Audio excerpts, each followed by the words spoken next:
आवाज कट करो।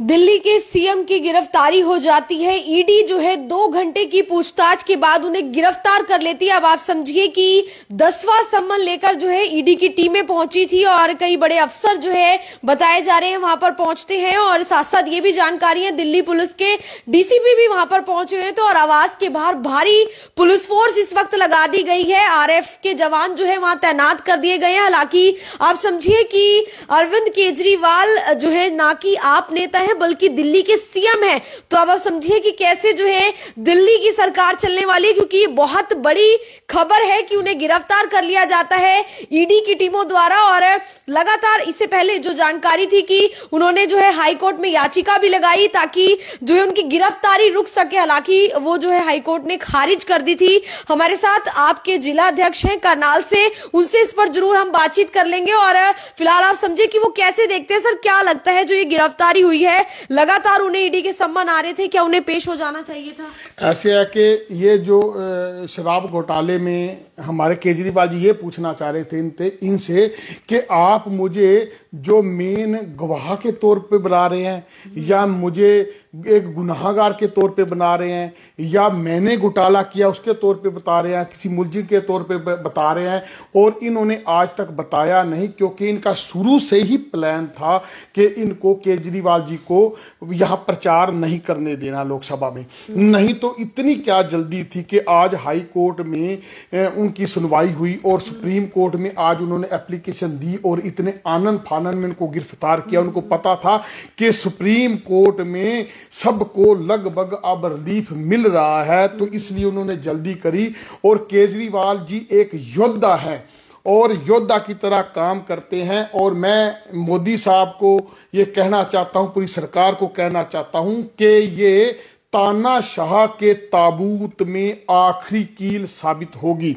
जिन्होंने इनके इलेक्ट्रल बॉन्ड खरीद लिए उनकी ईडी खत्म हो गई, सीबीआई जांच खत्म हो गई। जो इनकी पार्टी में शामिल हो गए उनको वॉशिंग मशीन में डाल के धो के उनको वहां पे चुनाव लड़ाए जा रहे हैं। 50 पार्टियों से निवेदन कर रहे हैं, आओ आओ आओ। जब 400 पार का नारा दे रहे हैं तो 50 पार्टियों को शामिल करने की जरूरत क्या है? आप एक पत्रकार है, आप समझ सकते हैं कि ये कब होता है जब उनकी जो नैया डूब रही होती है तब दूसरी पार्टियों का सहारा लिया जाता है। यहां तक कि जो राज ठाकरे सारे उत्तरी भारत को गालियां देते थे कि हमारे महाराष्ट्र में ना घुसो, उनको पीटा जाता था, जलील किया जाता था, उनकी भी इनको जरूरत पड़ गई है। सारा देश देख रहा है।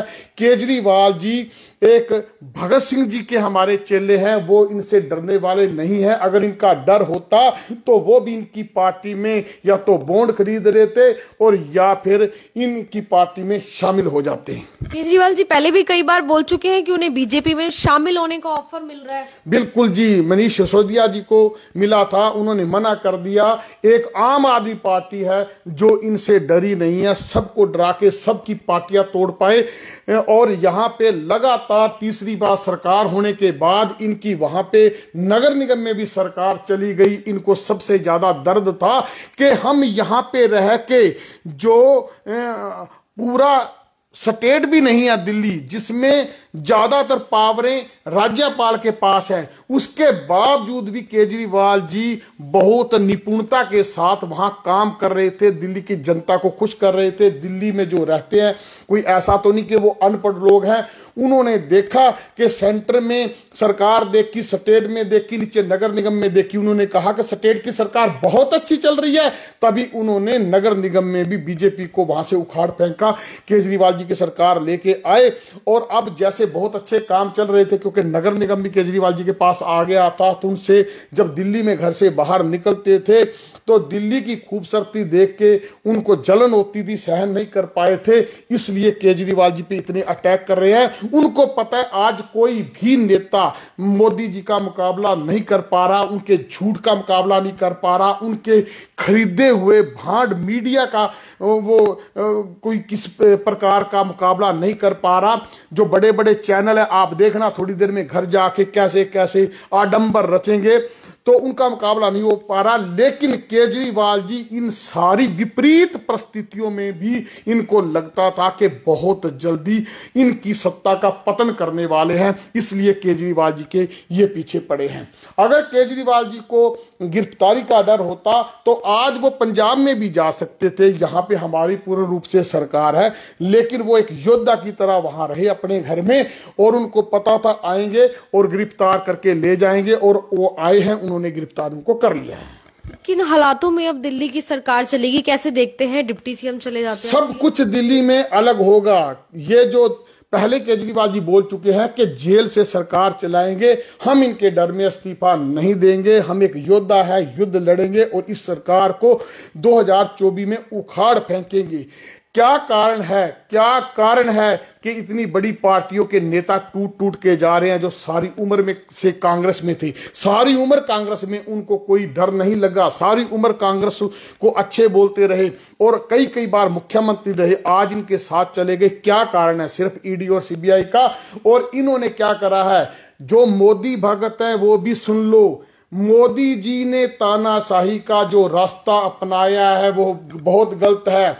जिस दिन कोई इनसे भी दुष्ट इंसान प्रधानमंत्री बन गया, वो भी इसी रास्ते पे चलेगा।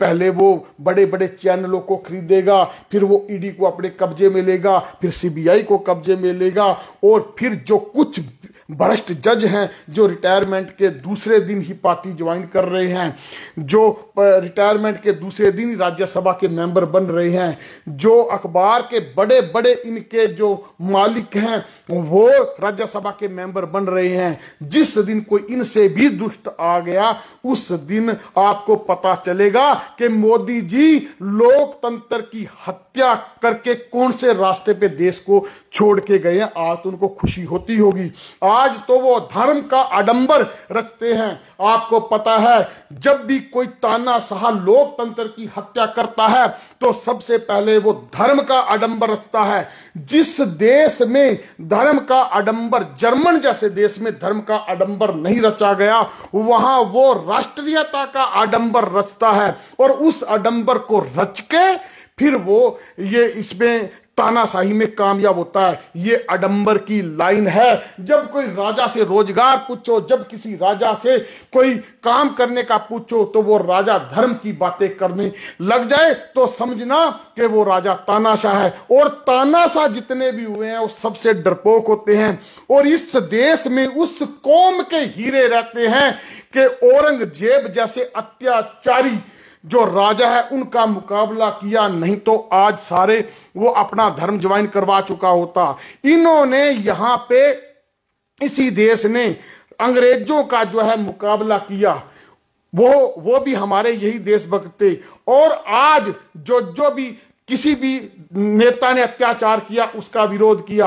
और मोदी साहब, आप कौन से खेती की मूली हैं? ये आपने अपने पतन की राह तय कर दी है। आज लगता है धर्म के नाम पे आप लोगों को बहका रहे हैं, लेकिन ये रोजगार जिनको लोगों को चाहिए, जब ये भूखे मरेंगे तब उनको पता लगेगा कि हमने कितनी बड़ी गलती करी है इस तानाशाह को मजबूत करके। लोकसभा चुनाव बहुत नजदीक है, असर रहेगा उन पर इस गिरफ्तारी? ऐसे है कि मैं एक बात बताता हूं कि जो हमारी पार्टी के पास, आम आदमी पार्टी के पास, आप भी पत्रकार हैं, बहुत अच्छे अच्छे वक्ता हैं, बहुत अच्छे अच्छे लीडर हैं। हमने पूरे देश में शिक्षा के मॉडल को लागू करा करके दिखाया, तभी तो अमेरिका प्रधानमंत्री की पत्नी कहती है कि मुझे देश में स्कूल देखने हैं। तो अगर मोदी जी जब आपको उनको स्कूल दिखाने थे तो आप उस टाइम दिखाते जहां आप लगातार मुख्यमंत्री हैं। गुजरात के स्कूल दिखाते, आपने दिल्ली के क्यों दिखाए? हमने देश में वर्ल्ड क्लास की चिकित्सा का मॉडल लागू किया, और वो जो सभी जो योद्धा थे हमारी पार्टी में थे, आपने सिसोदिया जी को अंदर डाला, आपने जो हमारे जैन साहब है उनको अंदर डाला, दोनों शिक्षा स्वास्थ्य का मॉडल लेके आए थे।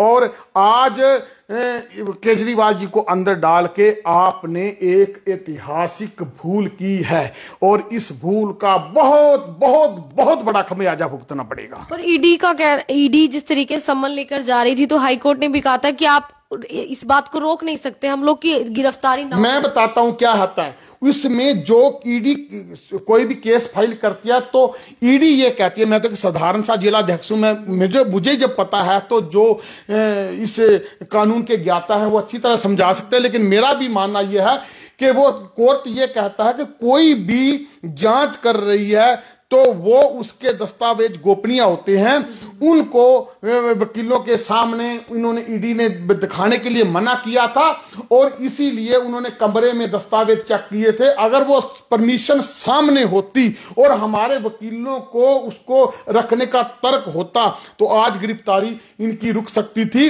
और दूसरी बात है, सुप्रीम कोर्ट से डरते हैं क्योंकि वहां चंद्रचूड़ जी जैसे जो देशभक्त बैठे हैं, इसलिए इन्होंने देखा था कि आज इन्होंने एप्लीकेशन दायर किया, सुबह वहां पे केस चला जाएगा, सुबह इनकी गिरफ्तारी पे रोक लग जाएगी, तभी तो 500 पुलिस वाले लेके आनंद फानन में इनको गिरफ्तार कर रहे हैं। वो इलेक्शन निकालना चाहते हैं, उनको पता केजरीवाल एक ऐसा योद्धा है जो तर्क में बात करता है और उनकी बातों को लोग सुनते हैं, जो पढ़ा लिखा युवा है उनको पसंद करता है, तभी तो दिल्ली जैसे स्टेट में लगातार आ रहे हैं। और ऐसा इन्होंने माहौल पैदा किया हुआ है कि ये केजरीवाल जी को रोकने पे शुरू से ही लगे हुए हैं। केजरीवाल जी इनसे रुके नहीं तो इन्होंने ये तरीका अपनाया है।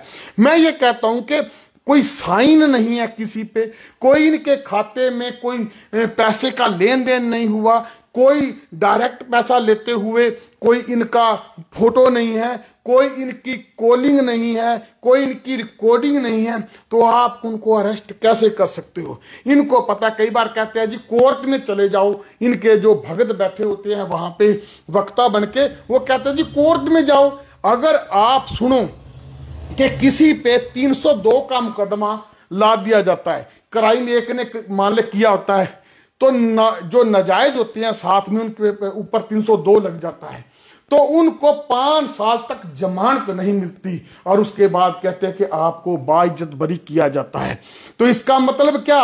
देश में कानून होना चाहिए कि वो 5 साल उसने बिना कुछ कांड किए भुगते हैं। उनका कोई जो हमारी सरकार में कानून है कि उनको हर्जाना, जिन्होंने उनको गलत केस बनाया उनको हर्जाना देना पड़े, ये केस बना देते हैं। इनको पता है सब में बरी होना है, लेकिन वो कहते हैं 3-4 साल ये अंदर रह जाएंगे या 1 साल भी अंदर रह गए तब हम यहाँ पे चुनाव जीत के अपने आप को और स्थापित कर जाएंगे। जितने भी इंटेलिजेंट नेता हैं, जितने भी देशभक्त नेता हैं, जितने भी नीडर नेता हैं, ये सबके साथ यही हाल कर रहे हैं और ये सारा देश देख रहा है। और 2024 में ये सोचते हैं कि धर्म का आडंबर रखें। जब इस देश का प्रधानमंत्री सिख था, जब इस देश का राष्ट्रपति एक मुस्लिम था, तब धर्म खतरे में नहीं था।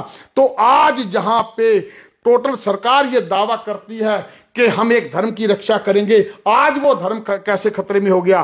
क्या ये धर्म हमारा इतना कमजोर है जो सरकारों के भरोसे चलेगा? क्या हमारे में दम नहीं है अपने धर्म की रक्षा कर लें? जब हमने औरंगजेब से अपने धर्म की रक्षा कर ली है, उस टाइम हम मुसलमान नहीं बने। जब अंग्रेजों ने हमारे ऊपर अत्याचार किया, उस टाइम हम क्रिश्चियन नहीं बने। तो आज हम कैसे, हमारे धर्म को खतरा हो गया है। धर्म के आडंबर के नाम पे इन्होंने लोगों को डराया है, इन्होंने लोगों को धमकाया है। आज शहर का कोई भी फैक्ट्री वाला, उसको बोलो कि वोट किसको देंगे, वो कहेंगे मोदी जी को देंगे। कैमरे के सामने उनको बोलना पड़ेगा, नहीं तो वो सुबह ही उठा लिए जाएंगे। हम बोलते हैं, हमारे जैसे छोटे जो नेता, मैं पार्षद हूं, मेरे को वहां पे उठा लिया था, आप सब गवाह हैं, आपने सब दे सच्चाई से दिखाया था। और जिस डीटीपी ने मेरे को उठवाया था अपनी कंप्लेंट पे, वो डीटीपी मैं पहले कहता रहे भ्रष्टाचारी, 85 लाख रुपए रंगे हाथों पकड़ा गया, तो उसके बाद मैं किस केस की सजा भुगत रहा हूं? जब मैंने जो शब्द कहे वो सारे शहर ने देखे और वो डीटीपी जेल में गया, अब जमानत पे बाहर है, तो मैं तो अभी भी भुगत रहा हूं ना। मेरे को जब माननीय कोर्ट के सामने गवाह जाएंगे तब वो मेरे को बरी करेंगे, तब तक तो मुझे हरासमेंट हो गई ना। तो यही बात है, ये इनको अंदर डालते हैं। अगर इनमें सच्चाई थी तो ये इंतजार कर लेते। कहते केजरीवाल जी ठीक है, कोई बात नहीं, आपने हाई कोर्ट का रास्ता अपनाया है, आप कल सुप्रीम कोर्ट का और देख लो। अगर सुप्रीम कोर्ट भी कहता जी ठीक है जी इनकी अरेस्ट बनती है, तो उसके बाद केजरीवाल जी खुद ही चले जाते। केजरीवाल जी डरते नहीं है, ना इनसे डरेंगे, और हम छोटे छोटे कार्यकर्ता भी इनसे नहीं डरते हैं। आपने देखा होगा जो कार्यकर्ता मोदी को हराने के लिए या खट्टर को हराने के लिए दिन में 3 घंटे काम करता था, इस अत्याचार को देखते हुए हर कार्यकर्ता, चाहे वो कांग्रेस का है, चाहे वो इनेलो का है, चाहे वो आम आदमी पार्टी का है, 4 गुना जोश के साथ इनकी खिलाफत में उतरेगा। इनकी जड़ें हरियाणा से, इनकी जड़ें देश से उखाड़ के सांस लेंगे। दिल्ली बीजेपी की जो प्रेसिडेंट है उनका कहना है कि हुआ है शराब घोटाला, जो नीति है उसमें घोटाला हुआ है, वो मानते हैं इस तरीके से। तो केजरीवाल जी ने कहा था, फिर तो बहुत अच्छा काम था। इनको केजरीवाल जी ने कहा था लाइव कर लो, ईडी वाले आके मेरे से लाइव पूछें, ताकि जनता को पता लगना चाहिए ईडी वाले झूठा केस कर रहे हैं या मैं झूठा हूं। तो इनमें दम था, तो इनको तो बहुत अच्छा मौका मिल रहा था। इनको तो लाइव करके जांच करनी चाहिए थी। जो मुजरिम होता है, जिनको ये मुजरिम कहना चाहते हैं, जिनको मुजरिम बनाना चाहते हैं, वही कहते हैं कि लाइव हमारे सामने क्वेश्चन आंसर करो। तो फिर केजरीवाल जी की गलती कहां है?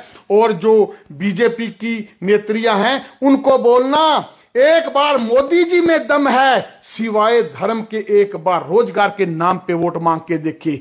इतने झूठ बोलते हैं देश के नेता को, इतना झूठ बोलना चाहिए। कभी कहते हैं मैं 8वीं पास हूं, कभी कहते हैं मैं 4थी पास हूं, कभी कहते हैं मैं मगरमच्छ पकड़ता हूं, कभी कहते हैं मैं चाय बनाता हूं, कभी कहते हैं मैं ट्रेन में चाय बेचता हूं, कभी कहते हैं कि आजादी के टाइम में मैंने लड़ाई लड़ी। कितने जन्म ले लिए थे, कितने हजार साल आपकी उम्र है कि सारे आपने काम कर रही है। इन्होंने कहा किसानों की आय डबल करेंगे 2022 से पहले, किसान सारे सड़कों पे आए। इन्होंने कहा कि हर सिर पे छत देंगे, आप इधर से जाना, 32 सेक्टर के चारों तरफ घूमना, झुग्गियों में लोग बैठे हैं, वो चाहे बिहार से आए हैं, चाहे हमारे शहर के हैं, वो झुग्गियों में बैठे हैं तो अपने देश की, क्योंकि देश के प्रधानमंत्री ने वादा किया था कि इनको छत देंगे। इन्होंने कहा था 100 स्मार्ट सिटी बनाएंगे, 800 करोड़ तो यहां पे करनाल में स्मार्ट सिटी पे खत्म कर रहा है। कौन सा स्मार्ट सिटी बना है? इन्होंने कहा मेट्रो लेके आएंगे हरियाणा में, करनाल में कौन सी मेट्रो आ गई? इन्होंने कहा था कि हम जो स्मार्ट सिटी हैं वो तैयार कर देंगे 2022 तक। आज तक एक स्मार्ट सिटी तैयार नहीं हुआ, उनमें 10% भी काम नहीं हुआ है। ये कहते थे बुलेट ट्रेन लेके आएंगे, कौन सी बुलेट ट्रेन लेके आए हैं? ये झूठ बोलते थे कि अपने खाते खुलवाओ, बैंक में खाते खुलवाओ, हम पहले हमें 1000 रुपए दो, हम सारी सब्सिडी आपकी वापस कर देंगे। लोगों को ठगा, इनको 1200 सिलेंडर खरीदने के लिए मजबूर किया, धोखे के साथ खाते खुलवाए और उनको सारे सरेंडर जो है 1200 में दिए। आज ये कहते हैं कि ये जो 200 रुपए हैं, 200 रुपए हमने घटा दिए हैं। ये कहां का तरीका है कि 10 साल तक लूटते रहे और 2 महीने इलेक्शन के टाइम कहते हैं 200 रुपये घटा दिए हैं। ये झूठे नहीं है तो 2 रुपये। आज डीजल कैसे कम हो गया इलेक्शन के टाइम, पहले क्यों नहीं कम हुआ? मैं जनता से एक निवेदन करना चाहता हूं। एक राजा था, उसने एक पुल, वहां पे एक पुल पड़ता था शहर के बीच में। वो राजा क्या करता था, जब भी कोई निकलता था तो उनको टैक्स लगाता था। वो कोई नहीं बोला। फिर उन्होंने वहां पे जो कनस्तर वो रख दिया। उन्होंने कहा कि जो भी आएगा इसमें पैसे डाल के जाएगा। जितने पैसे बोलते थे उतने पैसे डाल के जाता था। उसके बाद कहने लगा ये तो कोई बोला ही नहीं। उन्होंने कहा कि अब जो भी आएगा उसको 5 जूत मारा करेंगे। जनता को 5 जूत मारता था, वो फिर भी नहीं बोले। उसका जो हौसला बढ़ता गया, एक दिन सारे इकट्ठे होके उसमें एक पर्ची डाली। उसने बॉक्स रखा हुआ था कि इसमें पर्ची डालना, आपको सुझाव देना। कहने लगा बड़ी हिम्मत की बात है, आज किसी ने हिम्मत की, इसमें एक पर्ची डाली। उसमें क्या लिखा था मैं बताऊं? उसमें लिखा था कि राजा जी जूत मारने वालों की तादाद बढ़ा दो, हमें काम पे जाना होता है, हमें यहां पे जूत खाने के लिए 2-2 घंटे लाइन में लगना पड़ता है। तो राजा ने कहा कि इनका जो है, इनका यही इलाज है। ये वही राजा है, अगर जनता चुप करती है तो उनका इसी तरह से इलाज करेंगे। आज एयरपोर्ट गया, रेल गई, आज हमारा जो LIC है वो जा रहा है। आज क्या कर रहे हैं, आज देखो तो सही, आज इस देश को बुलेट ट्रेन से पहले हमारी उन ट्रेनों में सुरक्षा और व्यवस्था बनानी पड़ेगी जिनके लिए, गरीबों के लिए सरकारों ने ट्रेनें बनाई थी। आज बहुत बुरे हालात हैं। आज लोकतंत्र खतरे में नहीं, लोकतंत्र आधा तो खत्म हो चुका है। जो थोड़ा बहुत लोकतंत्र है वो बचा लो, मेरी सभी से यही निवेदन है। आज मन दुखी होगा बहुत, जो आपके सच्चे नेता कार्यकर्ता, उनके लिए बहुत बड़ी बात है कि सारे देश का आप इंटरव्यू ले लो, सारे देश में पता चलेगा। जिस बंदे ने वहां पे स्कूल एजुकेशन मॉडल को वर्ल्ड क्लास बनाया, स्वास्थ्य मॉडल को वर्ल्ड क्लास बनाया, आप जैसी बेटियों के पास अगर किराया नहीं है तो बसों में उनको यात्रा फ्री करवाई, किसी बुजुर्ग के पास घूमने के लिए, तीर्थ यात्रा करने के लिए पैसा नहीं है तो उन बुजुर्गों को फ्री में यात्रा करवाई। जिन बुजुर्गों के पास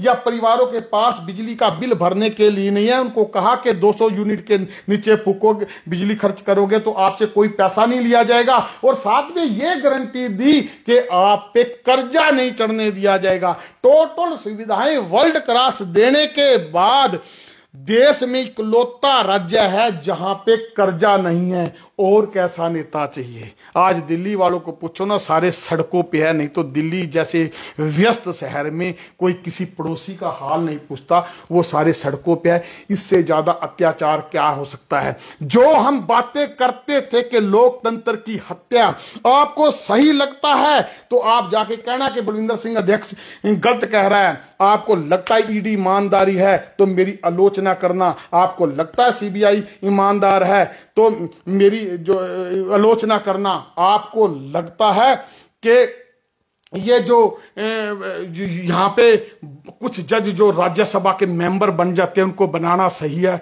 तो आप मेरी आलोचना करना। आपको लगता है कि ये सारे बड़े बड़े चैनल ईमानदारी से काम कर रहे हैं तो हमारी आलोचना करना, नहीं तो बिना कारण आलोचना मत करना। जिस दिन क्रांतिकारी आपकी आवाज उठाना बंद कर देंगे उस दिन देश का गुलाम होना तय है।